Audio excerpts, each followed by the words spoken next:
देखो बेटा, good morning to all of you. आज हम स्ट्रेट लाइन का इक्वेशन लिखने का नेक्स्ट फॉर्म पढ़ते हैं। Equation of the line in symmetrical form. Symmetrical form के अंदर एक लाइन की इक्वेशन कैसे लिखी जाती है, ये बहुत इंपॉर्टेंट चीज़ है जो आगे भी यूज होती है। क्या कहती है ये? Equation of a line. अच्छा, equation of line in normal form पढ़ा है हमने, उसका क्या मतलब था? एक ऐसी लाइन की इक्वेशन जिसकी perpendicular distance from the origin is P unit and that line which measure the perpendicular distance from the origin makes an angle of alpha with positive direction of X axis. अब equation of line in symmetrical form का क्या मतलब है? Equation of a line, एक ऐसी line की equation which passes through a point x1 y1 and having an inclination theta. इसका मतलब क्या है? Equation of line in symmetrical form का एक ऐसी लाइन की इक्वेशन जो किसी p पॉइंट से पास करती है और जिसका जो x एक्सिस के साथ इंक्लिनेशन है, ठीक है ना, positive direction of x axis के साथ जो बनाया गया एंगल है वो कितना है? थीटा है। तो देखो बेटा, मान लीजिए ये लाइन मेरी ये है जो क्या करती है? Positive direction of x axis के साथ थीटा एंगल बनाती है, और ये लाइन इस p पॉइंट से पास करती है जिसका x कोऑर्डिनेट x1 है और y कोऑर्डिनेट y1 है। हमें इस लाइन की इक्वेशन सिमेट्रिकल फॉर्म में लिखनी है। मतलब इस लाइन की इक्वेशन को सिमेट्रिकल फॉर्म में कैसे कैलकुलेट करेंगे? देखो, हम किसी भी 2D सरफेस की इक्वेशन अगर लिखना चाहते हैं, उस सरफेस पर एक जर्नल पॉइंट लेना होगा जो इस सरफेस के सभी पॉइंट्स को क्या करेगा? रिप्रेजेंट करेगा। अब क्या करेंगे आप? इस P पॉइंट से नीचे परपेंडिकुलर डालिए, इस Q पॉइंट से नीचे परपेंडिकुलर डालिए। ये मान लीजिए क्या है? M, ये मान लीजिए कितना है? N। अब M और N के बीच का जो डिस्टेंस है वो कितना होगा?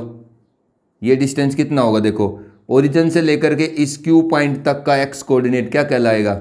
x1 x, और ओरिजिन से लेकर के इस P पॉइंट तक का x कोऑर्डिनेट ये OM क्या कहलाएगा? x1। तो दिस इज बेटा x माइनस x1। ठीक है। अब यहाँ से लेकर के ये x एक्सिस से और इस P पॉइंट तक का Q पॉइंट तक का y कोऑर्डिनेट ये आपका O है, NQ है, और ये आपके पास यहाँ से अगर परपेंडिकुलर डाला जाएगा इसके ऊपर किसी पॉइंट T पर, तो T तक की डिस्टेंस यहाँ से यहाँ तक कितना है? जो P पॉइंट का y कोऑर्डिनेट है y1 है। इसको तो आप समझते हो। अब देखो, आप इसको मैं डार्क कर देता हूँ। मुझे लाइन की इक्वेशन सिमेट्रिकल फॉर्म में कैलकुलेट करनी है जो इस पॉइंट से पास करती है। तो मुझे किसी सरफेस की इक्वेशन लिखने के लिए उस सरफेस पर जर्नल पॉइंट लेना होगा जो उसके सभी पॉइंट्स को रिप्रेजेंट करेगा। अगर ये एंगल थीटा है बेटा, तो ये एंगल भी कितना होगा? थीटा ही होगा। ठीक है। अब ये जो राइट एंगल ट्राइंगल है PQT, in right angle triangle PQT, इस राइट एंगल ट्राइंगल के अंदर अगर जो थीटा एंगल है उसका मैं साइन कैलकुलेट करता हूँ तो मुझे क्या मिलेगा? परपेंडिकुलर बाई हाइपोटेन्यूज, मतलब QT डिवाइड बाई हाइपोटेन्यूज कौन? PQ, ये मिलेगा ना। तो sine theta is equal to what is QT? अगर ये पूरा y है, ये y1 है, तो बेटा ये कितना बच गया? y minus y1। तो ये तो कितना होगा? QT y minus y1 by PQ को मैं मान लेता हूँ दिस इज द R। ठीक है, तो ये R डिस्टेंस मान लेते हैं। यहाँ से अगर मैं y माइनस y1 को इधर लेकर के आता हूँ, तो R को इधर लेकर के आता हूँ, तो R कितना आ जाएगा? y minus y1 by sine theta, y minus y1 by sine theta. ये किसकी वैल्यू आती है? R की। अगर मैं इसी थीटा एंगल का यहाँ पर कोस कैलकुलेट करता हूँ, तो बेस बाई हाइपोटेन्यूज, बेस कौन है? PT, और PT कौन है बेटा? x minus x1 by PQ, hypotenuse तो वही R है। तो यहाँ से R जो आएगा वो x माइनस x1 बाई कितना आएगा? Cos theta. यहाँ से कितना आएगा? R x minus x1 by cos theta. अब देखो, इन दोनों को अगर रिलेट करते हैं तो R की, ये भी R की वैल्यू है, ये भी R की वैल्यू, तो इसका मतलब x minus x1 by cos theta is equal to y minus y1 by sine theta and both are equal to R। This is the equation of line in symmetrical form. ये हमारी line की equation कहलाती है। किस form के अंदर? Symmetrical form के अंदर। ठीक है। इसका क्या फ़ायदा है? मतलब जब आपकी लाइन किसी पॉइंट से पास करती हो और उस लाइन का इंक्लिनेशन आपको पता हो, तो इसका मदद से भी आप लाइन की इक्वेशन लिख सकते हो। लाइन की जब आपको इक्वेशन लिखनी है तो ये सिर्फ 2 इक्वल टू यूज करेंगे। अब इसका क्या फ़ायदा है, क्या यूज है, क्या कर सकते हैं आप इसे? देखो, अगर मैं x minus x1 by cos theta इसको r कहता हूं, तो यहां से x माइनस x1 बेटा कितना आएगा, r कोस थीटा। यहां से x कितना आएगा, x1 plus r cos theta. इसका मतलब मेरे को Q पॉइंट का x कोऑर्डिनेट मिल गया। अगर इसी इक्वेशन को, जो आपकी y minus y1 by sine theta थी सेकंड, ये भी किसके इक्वल है, r, तो y माइनस y1 कितना है, r साइन थीटा। तो अगर बेटा मैं यहाँ से y कैलकुलेट करता हूँ तो मुझे y1 plus r sine theta मिलेगा। ये क्या मिल गया मेरे को, Q पॉइंट का y कोऑर्डिनेट। इसका मतलब ये जो Q पॉइंट है ये P से कितना दूर है, r यूनिट डिस्टेंस दूर है, ठीक है ना। ये Q पॉइंट कितना दूर है, P से r यूनिट डिस्टेंस दूर। तो Q पॉइंट के कोऑर्डिनेट मिल गए, क्या, x1 plus r cos theta x है, और y कितना है Q का, y1 plus r sine theta. This is the y coordinate of the point Q। ये कौन है आपका Q पॉइंट, ये Q पॉइंट इस लाइन का जो पासिंग पॉइंट है उससे इस लाइन पर ही r यूनिट डिस्टेंस आगे का पॉइंट है, मतलब r यूनिट डिस्टेंस दूर का पॉइंट है। इसका मतलब अगर आपके पास एक लाइन किसी पॉइंट से पास करते हो, उसका इंक्लिनेशन थीटा है, तो सिमेट्रिक फॉर्म में या सिमेट्रिकल फॉर्म में अगर एक लाइन की इक्वेशन लिखोगे तो लाइन जिस पॉइंट से पास करती है, लाइन की सिमेट्रिकल फॉर्म की जो इक्वेशन होती है वो उस लाइन के पासिंग पॉइंट से r यूनिट डिस्टेंस आगे के या पीछे के, मतलब r यूनिट डिस्टेंस के दूर के पॉइंट के x और y कोऑर्डिनेट आपको प्रोवाइड कर सकती है। मतलब लाइन की इक्वेशन जो सिमेट्रिकल फॉर्म में है, इसका क्या फायदा है, मतलब एक पॉइंट से पास करने वाली और थीटा इंक्लिनेशन की जो लाइन की इक्वेशन आप सिमेट्रिकल फॉर्म में अगर लिखोगे तो इसका क्या फ़ायदा होगा, एक लाइन की इक्वेशन जो जब सिमेट्रिकल फॉर्म में लिखी जाती है तो सिमेट्रिकल फॉर्म के अंदर जो लाइन की इक्वेशन होती है वो आपको क्या प्रोवाइड कर देती है, वो लाइन जिस पॉइंट से पास करती है उस लाइन के पासिंग पॉइंट से r यूनिट डिस्टेंस दूर उसी लाइन के किसी भी पॉइंट के कोऑर्डिनेट प्रोवाइड कर देती है। तो ये आपके पास इस लाइन सरफेस के क्या कहलाते हैं, पैरामेट्रिक कोऑर्डिनेट, ठीक है। यहाँ r क्या है आपका, पैरामीटर है, ठीक है। तो ये फायदा है एक लाइन की इक्वेशन किस में लिखने का, सिमेट्रिकल फॉर्म में लिखने का। क्या करेगी लाइन की इक्वेशन, अगर किसी भी लाइन की इक्वेशन आप सिमेट्रिकल फॉर्म में लिखोगे जो एक पॉइंट से पास करती हो, थीटा उसका इंक्लिनेशन हो, ठीक है। देखो अगर किसी लाइन का इंक्लिनेशन थीटा, एक पासिंग पॉइंट, तो क्या मैं इस लाइन की इक्वेशन वन पॉइंट फॉर्म का यूज ना स्लोप पॉइंट फॉर्म का यूज करके नहीं लिख सकता, y minus y1 is equal to m into X minus x1, लेकिन लिख सकते हैं आप ऐसी लाइन की इक्वेशन जिसका इंक्लिनेशन थीटा है, एक पासिंग पॉइंट है, किसका यूज करके, स्लोप पॉइंट फॉर्म का यूज करके। लेकिन स्लोप पॉइंट फॉर्म से अगर इस लाइन की इक्वेशन लिखोगे तो आप इस लाइन के पासिंग पॉइंट से r यूनिट डिस्टेंस दूर इसी लाइन के किसी और पॉइंट के कोऑर्डिनेट नहीं लिख सकते, ठीक है। ये आप पैरामीट्रिक जो आपका लाइन की इक्वेशन सिमेट्रिकल फॉर्म में लिखा जाता है, तो एक लाइन की इक्वेशन जो एक पॉइंट से पास करती है, इंक्लिनेशन थीटा है, उस लाइन की इक्वेशन अगर आप सिमेट्रिकल फॉर्म में लिखोगे तो आपको क्या मिल सकते हैं, उस लाइन के पासिंग पॉइंट से r यूनिट डिस्टेंस दूर किसी q पॉइंट का x और y कोऑर्डिनेट मिल सकता है, ठीक है ना। अब ये आप समझ जाना इस चीज़ को। अब मैं इसका क्वेश्चन करता हूँ जो आपको क्वेश्चन दिया गया है बुक में। ये बहुत ही इंपॉर्टेंट फॉर्म है, ठीक है। इसका क्या फ़ायदा है, आपकी लाइन के सरफेस पर लाइन के पासिंग पॉइंट से r यूनिट डिस्टेंस दूर या r यूनिट डिस्टेंस पे कोई भी पॉइंट है उसका x और y कोऑर्डिनेट, जो ये q पॉइंट है ये इस लाइन सरफेस का जर्नल पॉइंट है जो p से r यूनिट डिस्टेंस दूर है, ठीक है। अब देखिएगा इसका क्वेश्चन करते हैं हम। वो क्या कहता है, find the equation of a line which passes through the point -2 3। पहले इसका बेसिक क्वेश्चन करता हूं मैं। Find the equation of the line, find the equation of the line, क्या कहता है, उस लाइन की इक्वेशन बताओ पासिंग थ्रू द पॉइंट, जो लाइन किस पॉइंट से पास करती है, -2 3, जो इस पॉइंट से पास करती है, ठीक है, and makes an angle of 30 degree with positive direction of X axis, and makes an angle of 30 degree with positive direction of X axis, और जो एक्स एक्सिस की पॉजिटिव डायरेक्शन है उसके साथ 30 डिग्री का क्या करती है, एंगल बनाती है। तो क्या आप इस लाइन की इक्वेशन सिमेट्रिकल फॉर्म में लिख सकते हो, बिल्कुल लिख सकते हैं। हम उस लाइन की इक्वेशन सिमेट्रिकल फॉर्म में लिख सकते हैं जो लाइन एक पॉइंट से पास करती हो और वो क्या बनाती हो, थीटा इंक्लिनेशन वो बनाती हो। ठीक है, तो एक लाइन की इक्वेशन पूछ रहा है जो -2.3 से पास करती है और 30 डिग्री का इंक्लिनेशन बनाती है, वो लाइन ऐसी ही होगी।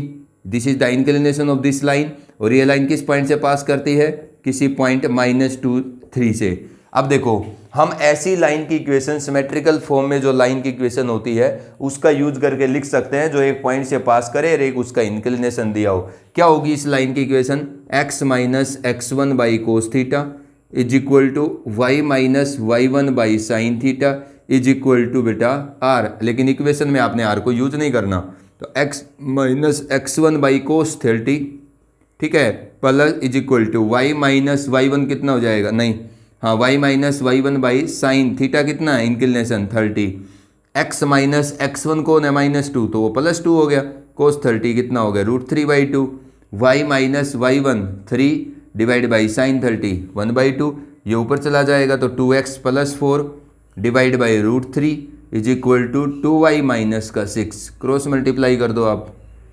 ठीक है, तो कितना हो जाएगा ये 2x + 4 is equal to √3 times of 2y minus 6√3, ये आपके पास लाइन की इक्वेशन आ जाएगी 2x माइनस 2√3y, ठीक है, माइनस का 4 प्लस का 6√3 इज इक्वल टू 0। ये हमारे पास अगर वैसे कैलकुलेट करोगे ना तब भी यही आएगी। तो this is the equation of line in A symmetrical form which passes through a point and having an inclination theta with positive direction of X axis.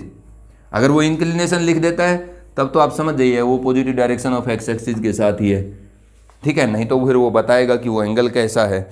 अब इसका जो मेन क्वेश्चन है उसको देखिएगा, find the distance of the point 2, 3।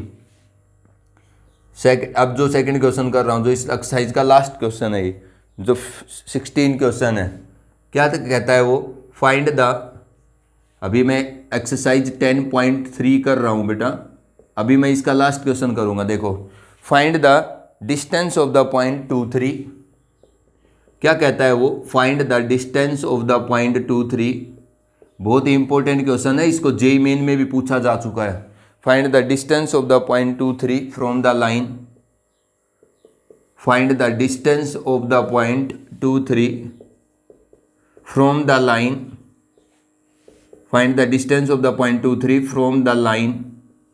किस line से पूछ रहा है, 2x minus 3y plus 9 equal to 0, 2x minus 3y plus 9 is equal to 0, measured along a line making an angle of 45 degree, measured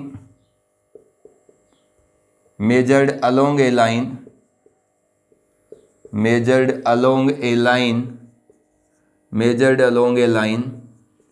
making an angle of 30 degree,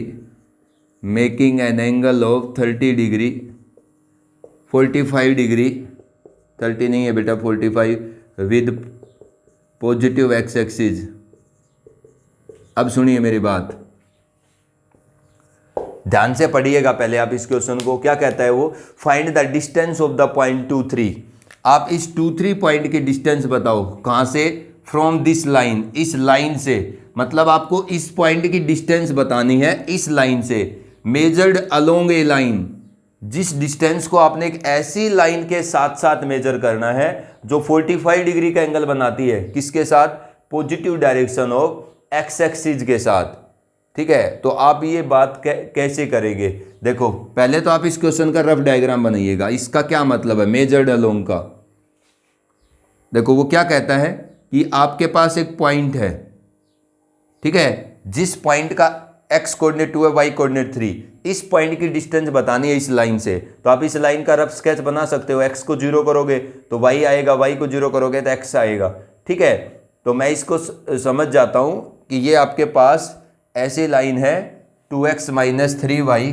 तुम एक line का graph बनाना जानते हो ना, उससे थोड़ा सा इसका रफ स्केच बना लो आप।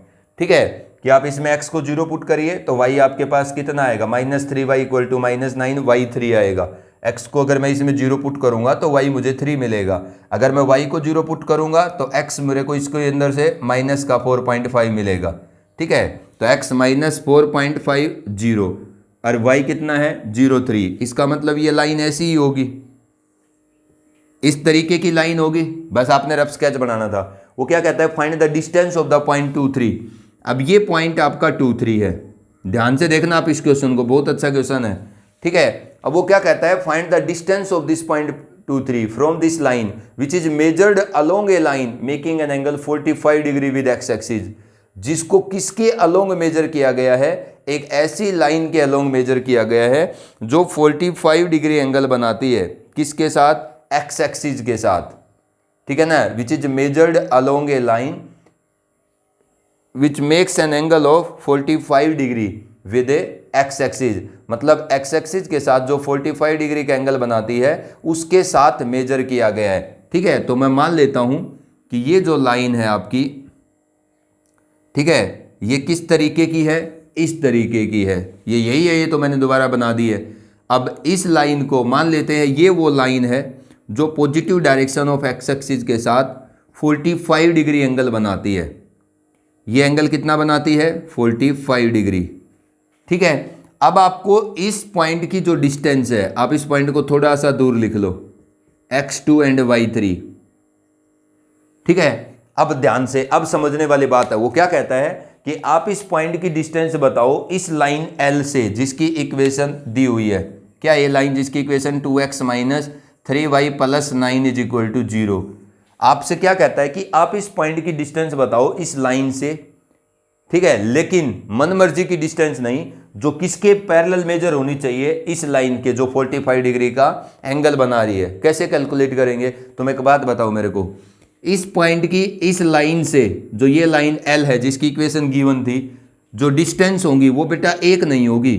इस पॉइंट की इस लाइन से एक तो डिस्टेंस ये भी है, this is the perpendicular distance, ठीक है। इस पॉइंट की इस लाइन से डिस्टेंस तो ये भी है, इस पॉइंट की इस लाइन से डिस्टेंस ये है। There are so many distances of this point from this line. लेकिन वो क्या कहता है कि आप इस पॉइंट की इस लाइन L से वो डिस्टेंस बताओ जो किसके पैरेलल मेजर की गई है, इस 45 डिग्री एंगल वाली लाइन के पैरेलल। इसका मतलब इस लाइन के पैरेलल जा करके इस पॉइंट से आप इस लाइन के पैरेलल जाओ और लाइन इस L लाइन तक पहुंचो। ये जो डिस्टेंस है, ठीक है ना। अब ये जो डिस्टेंस है मेरी P Q, this is the distance of this point P from this line L which is measured along this line या पैरेलल टू दिस लाइन। अब देखो ये मैंने जो डिस्टेंस मेजर की है ना, इस P पॉइंट की डिस्टेंस मैं जो PQ लिख रहा हूं, ये PQ वो डिस्टेंस है इस P पॉइंट की इस L लाइन से जो किसके पैरेलल मेजर हो रखी है, इस 45 डिग्री वाली लाइन के अलोंग। क्योंकि वैसे तो इस P पॉइंट की इस L लाइन से बहुत ज़्यादा डिस्टेंसेज हैं, लेकिन आपसे उसने क्लियर कर दिया कि आपने P पॉइंट की इस L लाइन से वो डिस्टेंस कैलकुलेट करनी है जो डिस्टेंस आपकी क्या बनती हो, इस 45 डिग्री एंगल वाली लाइन के पैरेलल बनती हो। तो ये बाकी पॉसिबिलिटी खत्म हो गई। अब ये PQ कैसे कैलकुलेट करेंगे आप बोलो। देखो ये आपका PQ है, ये लाइन है जो इस पॉइंट से पास करती है, कौन, ये डिस्टेंस वाली लाइन इससे पास करती है। अगर ये दोनों लाइन पैरेलल है तो इसका इंक्लिनेशन 45 है, मतलब इसका अगर स्लोप कितना है, m इज इक्वल टू 10 45, ठीक है, जो 45 एंगल बनाती है उसका स्लोप कितना है 1, ठीक है। तो इस लाइन का भी स्लोप क्या होगा 1, क्योंकि दो लाइन अगर पैरेलल हैं तो दोनों का स्लोप कितना आएगा 1, मतलब इसका भी थीटा कितना होगा 45। तो देखो इसका भी थीटा कितना होगा 45, मतलब इसको पीछे खींचोगे तो ये भी एंगल कितना बनाएगी, दोनों पैरेलल है तो 45। ये मैंने वैसे बताया है, आपको P की दूरी Q से निकालनी है और डिस्टेंस वाली जो लाइन है वो आपकी 45 डिग्री एंगल बनाने वाली लाइन के पैरेलल है। अब मैं कैसे कैलकुलेट करूं इस P पॉइंट की Q से डिस्टेंस, ये जो P पॉइंट की Q से जो डिस्टेंस वाली लाइन है जो इसके पैरेलल है, ठीक है, ये लाइन इस पॉइंट से पास करती है और इसका आपको थीटा पता है, तो क्या मैं इस PQ लाइन की इक्वेशन लिख सकता हूं, सिमेट्रिकल फॉर्म में लिख सकता हूं। Equation of the line PQ in symmetrical form, इस PQ लाइन की इक्वेशन किस फॉर्म के अंदर, सिमेट्रिकल फॉर्म, क्या होगी, x minus x1 2 divide by cos 45 is equal to y minus y1 कितना है वो 3 by sine 45 is equal to r। अब इक्वेशन लिखनी है आपको सिर्फ, तो आप यहीं तक यूज करोगे, इज इक्वल टू r लिखने की जरूरत नहीं है। लेकिन हमें क्या करना है, ये PQ डिस्टेंस कैलकुलेट करनी है। तो तुम एक बात बताओ, अभी आपने इक्वेशन कैलकुलेट की थी ना, इस P पॉइंट से ये Q पॉइंट कितना दूर मान लेता हूं मैं, R यूनिट डिस्टेंस दूर इस P पॉइंट से, मतलब लाइन का जो पासिंग पॉइंट है इसी लाइन PQ पर, P पॉइंट से मतलब लाइन जिस पॉइंट से पास करती है इस पासिंग पॉइंट से ये Q जो पॉइंट है ये इसी लाइन पर है, ठीक है। कितना दूर है, R यूनिट डिस्टेंस दूर। तो जो आपने इस लाइन की इक्वेशन लिखी है सिमेट्रिकल फॉर्म में, उसकी मदद से आप इस लाइन के पासिंग पॉइंट से जो इसी लाइन पर दूसरा पॉइंट Q है R यूनिट डिस्टेंस दूर, उसके कोऑर्डिनेट निकाल सकते हो। निकाल सकते हैं हम, कैसे? x minus two by cos 45 1/√2 is equal to R। तो x minus two is equal to R/√2। यहाँ से जो x आएगा 2 प्लस R/√2, ये कौन है 2 प्लस R/√2? इस लाइन के पासिंग पॉइंट से जो R यूनिट डिस्टेंस आगे जो भी पॉइंट है Q, इसका x कोऑर्डिनेट आ गया। y minus 3 by sine 45 1/√2 is equal to R। तो y आ जाएगा 3 प्लस R/√2। ये कौन है आपके पास? ये x और y कौन है? ये x और y बेटा इस Q पॉइंट के कोऑर्डिनेट हैं। ये x और y किसके कोऑर्डिनेट है? इस लाइन पर किसी जर्नल पॉइंट के x और y। तो x और y कोऑर्डिनेट निकाल लिए मैंने Q पॉइंट के कोऑर्डिनेट। Q पॉइंट आपका कितना दूर है P से? R यूनिट डिस्टेंस दूर है। अब देखो, अगर मेरे को Q पॉइंट के कोऑर्डिनेट मिल गए तो Q पॉइंट किस लाइन पे लाई करता है? इस L लाइन पर। तो अगर Q पॉइंट L लाइन पे लाई करता है तो L लाइन की इक्वेशन को क्या करेगा? सेटिस्फाई करेगा। तो आप L लाइन की इक्वेशन में x की जगह Q पॉइंट का x रखो और y की जगह Q पॉइंट का y रखो। x की जगह क्या लिखो? 2 इंटू एक्स, एक्स कौन? 2 प्लस R/√2, ठीक है। उसके बाद माइनस का 3 y कौन है? 3 प्लस R/√2, माइनस का 3y plus 9 is equal to 0। अब आप क्या करेंगे? इसको सोल्व करो। 2 2 जा 4, 4 प्लस कितना? 2R/√2 मतलब √2R माइनस 3 R/√2, ठीक है ना। और इसको यूं ही लिख लो, 2R/√2 ही लिख लो, उसके साथ सिंप्लीफाई हो जाएगा। Plus 9 is equal to 0। अगर मैं सोल्व करूंगा तो ये प्लस 9 और माइनस 9 ये तो हो गया कैंसिल। ये कितना हो गया? 2R/√2 और माइनस 3R/√2 तो माइनस R/√2। तो इधर तो प्लस का 4 है और माइनस का कितना है? R/√2 है इज इक्वल टू 0। तो R/√2 बेटा कितना आएगा? 4। R कितना आएगा? 4√2। इसका मतलब अगर R 4√2 है, ठीक है, तो यही आपके पास क्या है? R कौन है? R इस लाइन का जो पासिंग पॉइंट है P, इससे R यूनिट डिस्टेंस जो पॉइंट है Q उसकी दूरी है। मतलब इस लाइन पर पासिंग पॉइंट P से जो R यूनिट डिस्टेंस जो पॉइंट था, ठीक है, उसकी दूरी है R। तो R आपके पास आ गया, तो आपकी इस P पॉइंट की इस L लाइन से डिस्टेंस आ गई, ठीक है। तो यही आपको कैलकुलेट करना था। ये बड़ा इंपॉर्टेंट क्वेश्चन, आप ध्यान रखेंगे। और ये equation of line symmetrical form का ये यूज है कि इस तरीके से हम यूज कर सकते हैं। किसी लाइन के पासिंग पॉइंट से उसी लाइन पर आपको कुछ दूरी पर पॉइंट चाहिए तो उसका x और y कोऑर्डिनेट निकाला जा सकता है, अगर आप उस लाइन की इक्वेशन सिमेट्रिकल फॉर्म में लिख सकते हैं तो। ठीक है, अभी एक्सरसाइज बेटा कंप्लीट हो गई। अब हम क्या पढ़ेंगे कि अगर आपको एक जर्नल लाइन की इक्वेशन गिवन है, एक्सरसाइज 10.4, ठीक है। अगर आपको एक लाइन की इक्वेशन जर्नल फॉर्मेट में गिवन है, एक जर्नल लाइन की जो इक्वेशन होती है वो क्या होती है? ax plus by plus c is equal to 0। सब समझते हैं दो वेरिएबल की एक लीनियर इक्वेशन एक लाइन को रिप्रेजेंट करती है।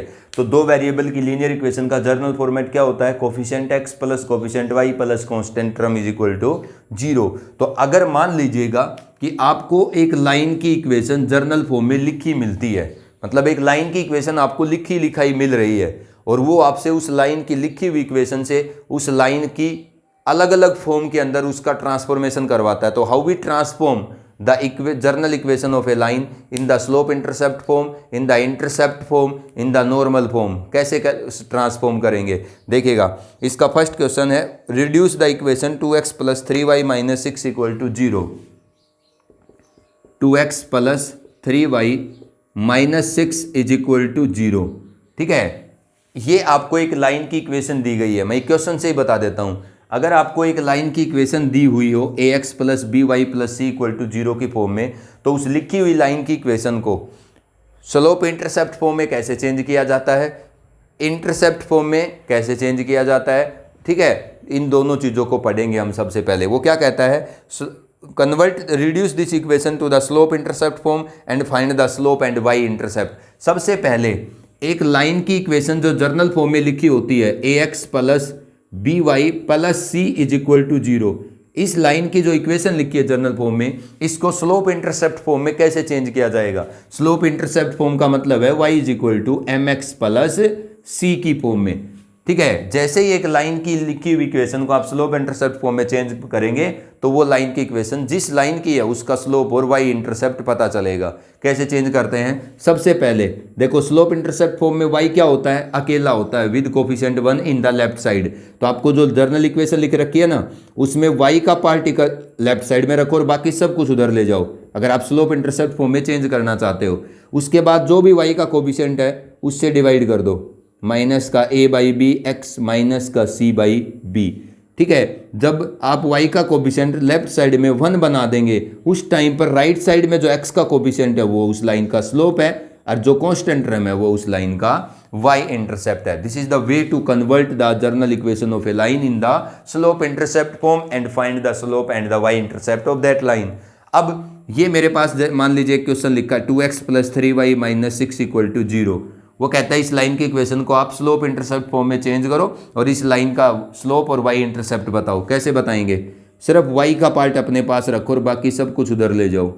अब क्या करो, y का जो कोफिशिएंट है 3 उससे डिवाइड करो, मतलब लेफ्ट साइड में y रख करके और आपने y का कोफिशिएंट +1 बना देना है। अब आप इसको कंपेयर करो y is equal to M X plus C के साथ, तो इस सी y इंटरसेप्ट इस लाइन का 2 है और इस लाइन का स्लोप कितना है -2/3 और इसका y इंटरसेप्ट कितना है 2।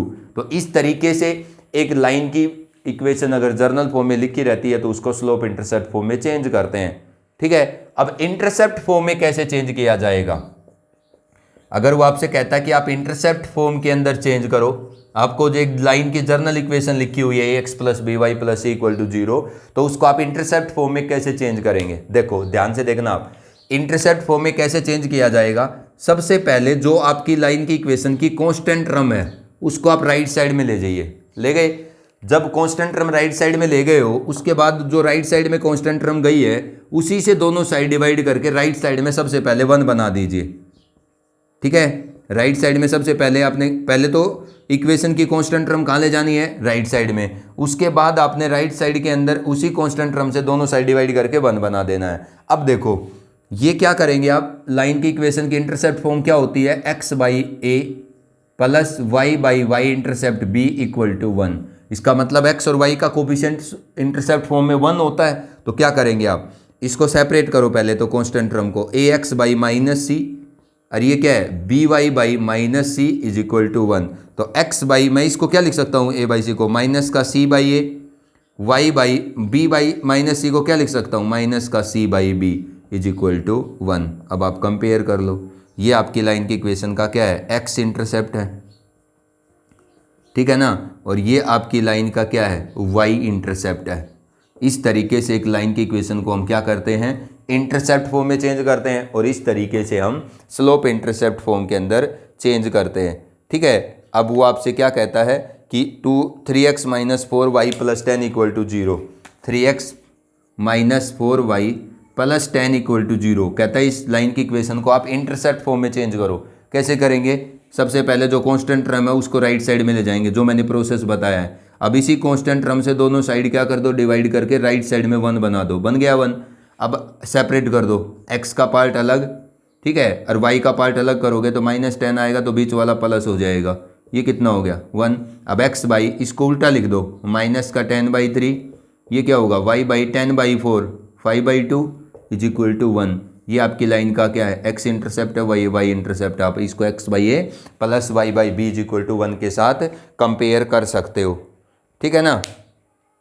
अब आपको क्या करना है, इस एक्सरसाइज के पहले 4 क्वेश्चन और पिछली एक्सरसाइज के मतलब 10.4 के question number 1 to question number 4, ठीक है, और आपका उसका question number 15 to question number 15 and question number 16, ये 6 क्वेश्चन आपका होमवर्क है आज का। ठीक है, थैंक यू बेटा।